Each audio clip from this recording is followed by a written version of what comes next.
So that's where I just had my tea. Looks like some more Roman remains there, but I've no idea where I am.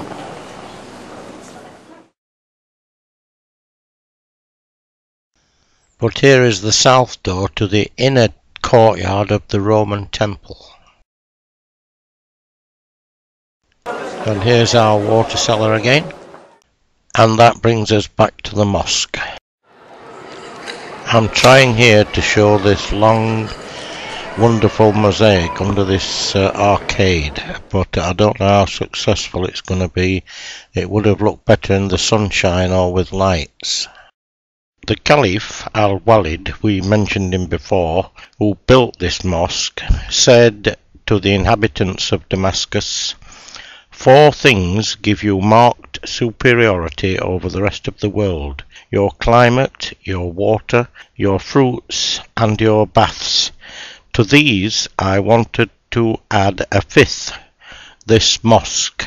As we mentioned earlier, this mosque was built on a site which had been a sacred site for 3 millennia at least. It is not only Damascus's most outstanding monument, it was the first great mosque of Islam. It established a pattern for mosques, and we have seen the next one to be built in Aleppo. Now here are 2 young ladies who wanted to be photographed.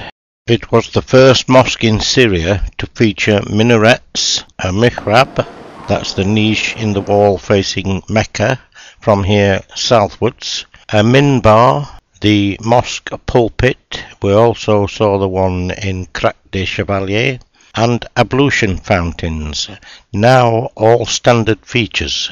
The mosque, the prayer hall, as well as the courtyard, is always busy with people, solitary or in groups and family groups, meeting to have a chat or just resting in the shade, just contemplating. I joined in when I was in the prayer hall by sitting down on the carpet with my back against a column, just to do a bit of contemplating myself and take in the situation.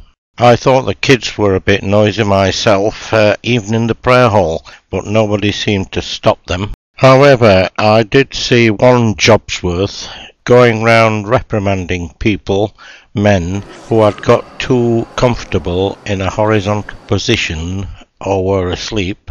That rather spoiled it a bit for me. There's always one, isn't there? I thought you were okay to do that. Anyway, apart from that, I found it a relaxing and contemplative atmosphere, and the carpets made it feel even nicer and warmer. So that's it really. We're up early next morning, ready to go to the airport. And while we wait for our bus, I'm still looking for buses that would be old enough for Arriva to use in my area. That looks promising there, but it's going a bit fast. No, I don't think so. Oh, there's a similar one. No, that's no good either. Well, we haven't got much time. Oh, no, this looks more promising. Look at that. That's just the job. I'll tell Arriva they can come out here and buy it. And also, while I'm waiting, I'm trying to get some no, that's too good. We're trying to get some pictures of the swifts that are buzzing around all over the place. Not very successfully.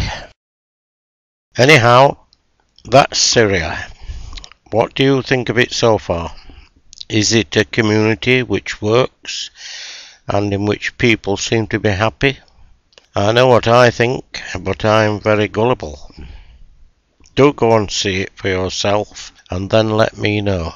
In the meantime, I would like to thank everyone in Syria who helped to make my 2 weeks so enjoyable.